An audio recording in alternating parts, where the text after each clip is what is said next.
welcome back. Today I'm talking about healing is more than fixing. In this episode, we're not talking about healing from like a book smart way. We're not about fixing, not forcing, not pretending everything is fine, but real healing. The kind of healing that happens in your nervous system, in your energy, and in the places that you have learned to hide. Healing is about returning to wholeness. I actually cringe inside a little bit when people say, "Oh, how long did it take you to recover from the stroke?" I will for the rest of my life be recovering, but that's returning to wholeness. It's not linear. It doesn't happen in places that you can plan, but it is a returning of wholeness. It is calling yourself home. Trauma, any kind of trauma, it doesn't have to be big like my stroke. For some people, it's a fight with your spouse. It's something that happened at work, whatever that trauma is. That's not my place to judge. But I want you to know that trauma fragments us. A part stays frozen in fear. Part's going to become hyper independent. Part's going to shut down.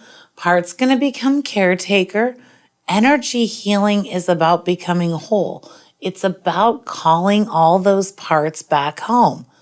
It's about connecting 8-year-old you and 80-year-old you that you're not yet. For me, healing is a lot more than fixing. It's not putting a Band-Aid on it. It's not giving it a pill and treating a symptom. It's about returning to wholeness, who you were before that trauma happened. Who is your authentic self? That is energy healing. Most of us are going to think healing is going back to normal.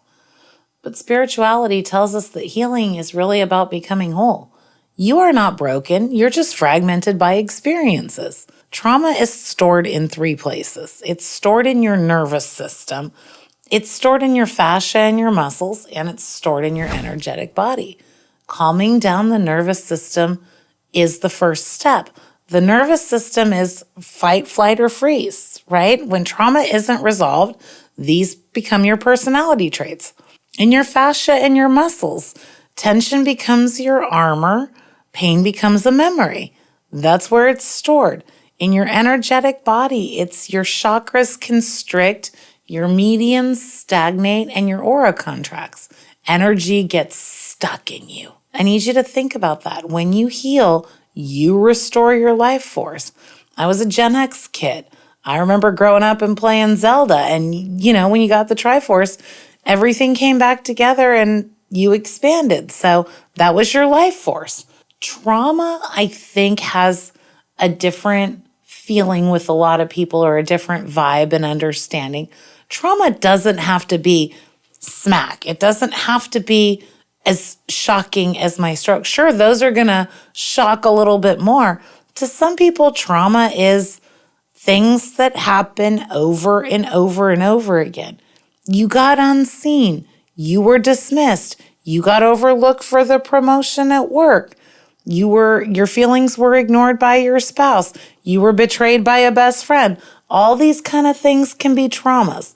Sometimes the waves are tsunamis, and sometimes they're just gentle waves that erode along the shore over time. All of those things cause traumas that get trapped in the body. So healing them is about calling yourself back home, making your energy safe, putting it where your energy keeps flowing. You're in the flow. Where it stops flowing, pain gets trapped. It gets stuck. And where that happens, you literally drain your life force. I don't know about you, but I want to go on living. When we talk about where your life force is, your chakras are one of the big ones. They are energy centers. It's where prana, which is referred to as your life energy, flows. You want your life energy to flow. That's part of healing, returning to wholeness. I don't think you ever return, at least in my view.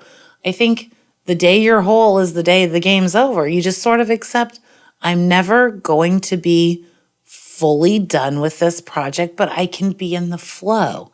And I think that's the game. That's the win.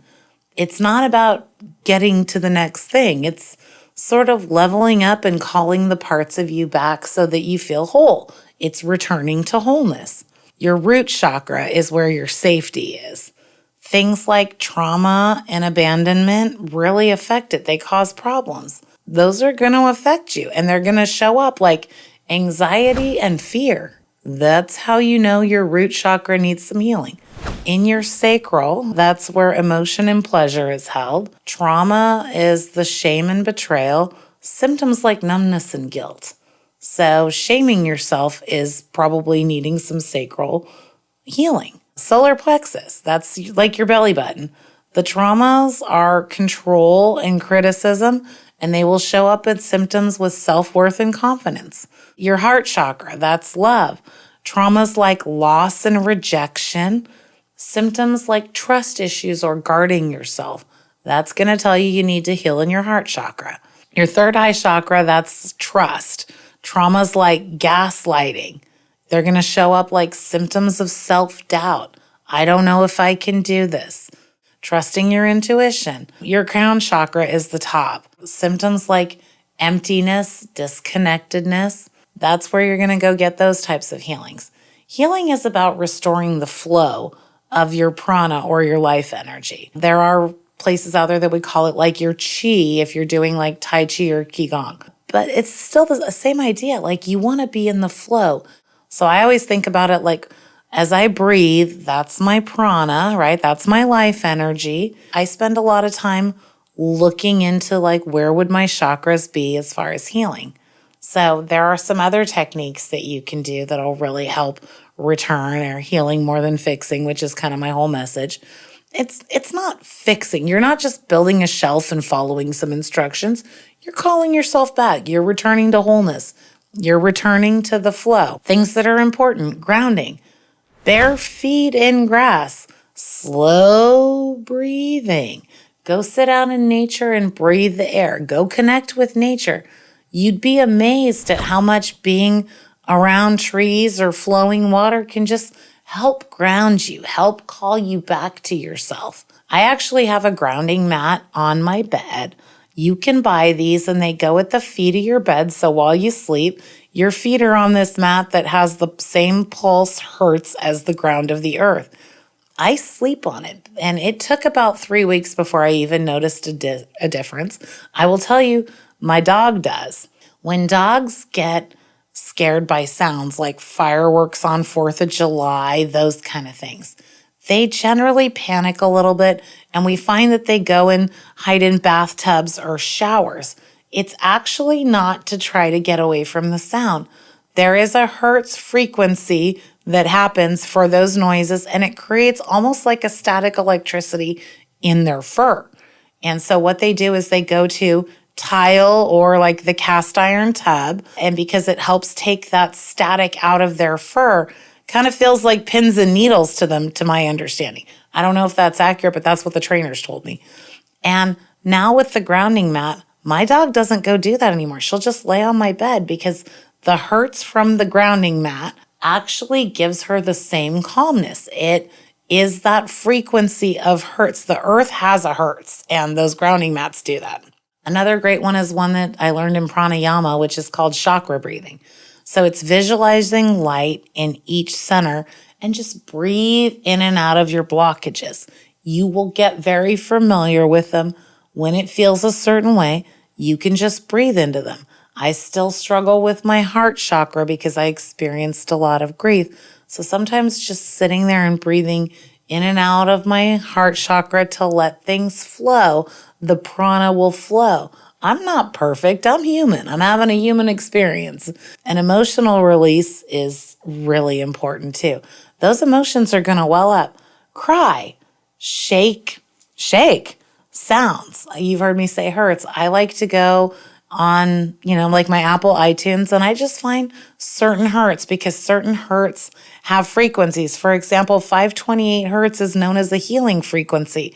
And sometimes I'll just have it on while I'm breathing because it's a hertz that the body naturally restores itself at. These are emotional releases. Crying, shaking, sighing, and sound. Those are how you're going to release the emotions. Not just naming them, which I do a lot of, but to actually let them flow out of the body. Energy clearing is just as important. Things you can do, salt baths, sage smudging, visualization. I like mantras and affirmations, starting to experiment with some chanting, but mantras are a big one. The affirmations, open up all the windows, let fresh air into your home, let that flow, clearing that energy, clearing the energy of you. I just went and spent some time in some mineral baths up in Calistoga because I'm lucky enough to live close. But those kind of things really make a difference. Grounding yourself, clearing your energy. I'm a huge fan of the chakra breathing and the hertz. Go look up hertz on the internet. You'll find that there's multiple ones for different things.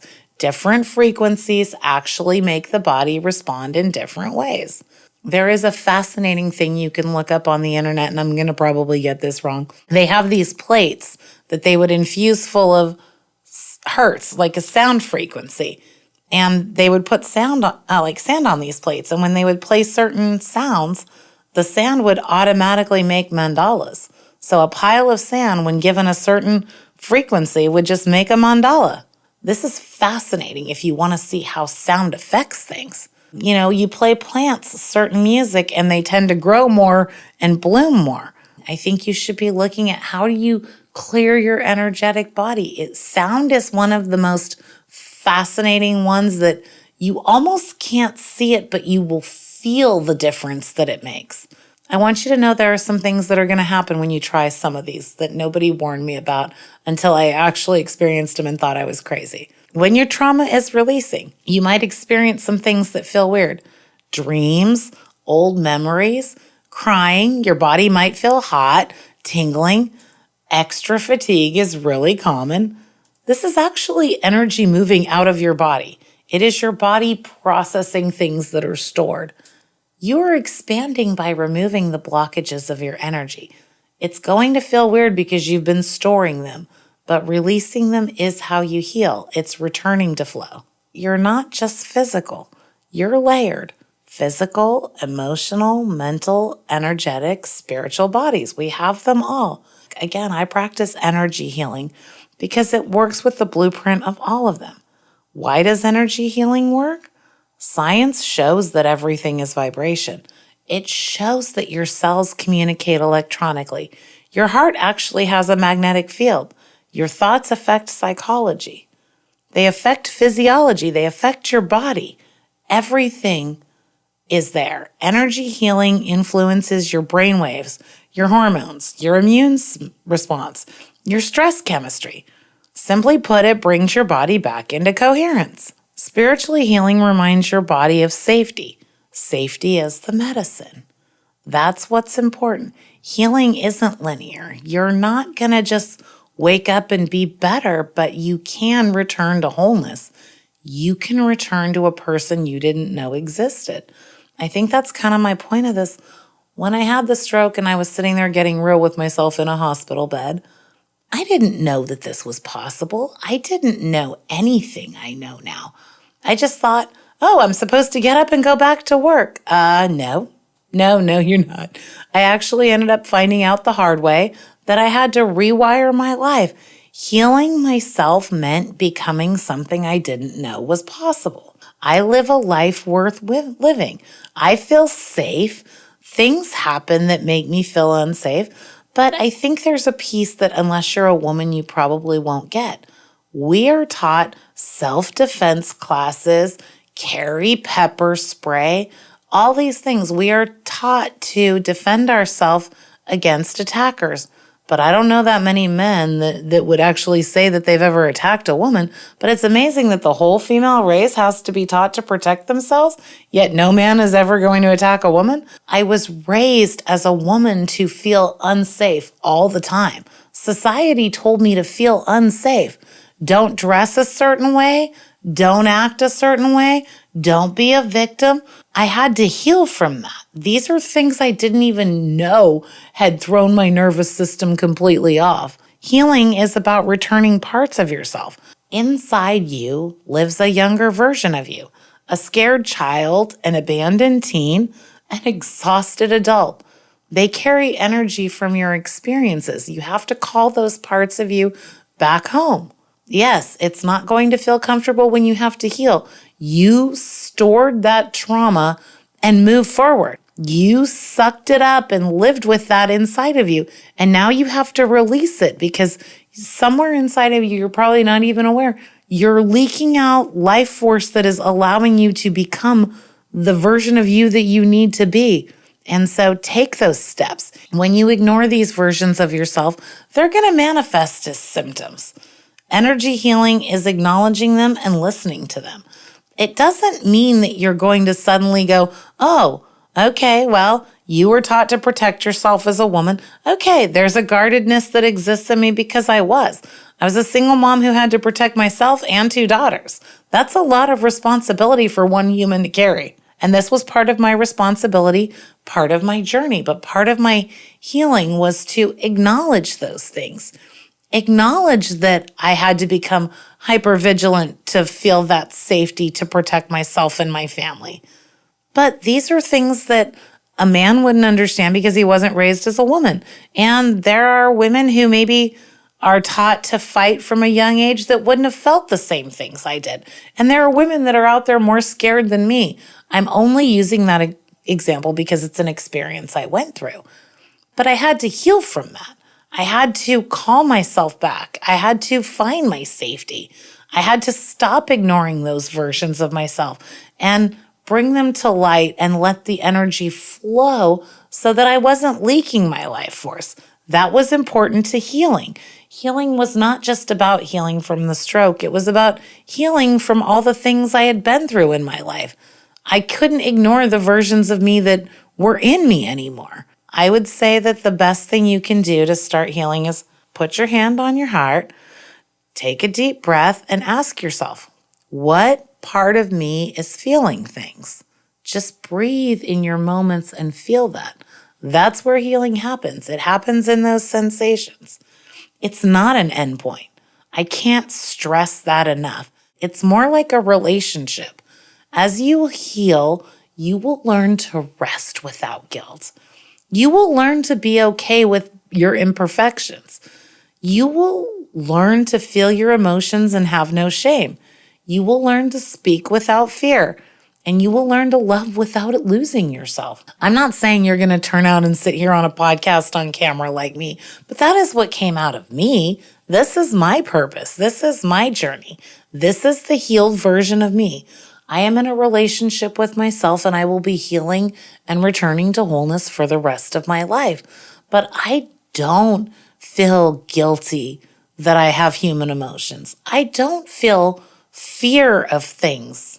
I don't feel guilty when I want a day off because I'm tired. I used to.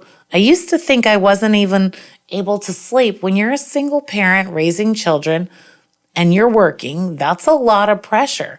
You get woken up all the time. Sleep eludes you a lot. And it's not just the babies. It's you got to make cookies for the bake sale. You got to help put the project together. You got to wash the favorite shirt at 10 o'clock at night while the kid is sleeping so it's magically clean and dried in the morning. You have to do all those things. That's part of your journey. But you sort of start giving yourself away piece by piece until you're not resting at all. And so now I rest without any guilt. If I want to take a nap, I take a nap. I don't care if it's a work day, a weekend. I don't care if it's my normal sleep. If I'm tired, I'm tired. Part of that is a relationship with myself, honoring myself when I need rest, honoring myself that I need my kitchen to be clean so that I don't feel stressed when I wake up in the morning that the kitchen has dishes and a mess that I have to clean up. It gets cleaned up every night before I go to bed. That is something I do because the relationship of healing with me is understanding that's a trigger point I have. If the kitchen is full of dirty dishes, it sends me into panic mode. And so knowing this, it's an adaptation I make to my life. I'm going to do the dishes before bed, run the dishwasher overnight, and the kitchen's clean in the morning. But this is the relationship that you have with your healing. You find the things that make sense to you. You also just have a relationship with yourself. You honor yourself. You actually become medicine. Just by being present, you become your own medicine. I became a person who shares my medicine. Safety. honoring yourself. If you're tired, if you're trying, I see you. I support you. In fact, I honor you. I think you honoring yourself is such an important step to healing. But I want you to not judge yourself. I want you to just have a relationship with yourself. Don't judge what happens. Healing is not going to be linear. It's going to surprise you. It's going to shock you.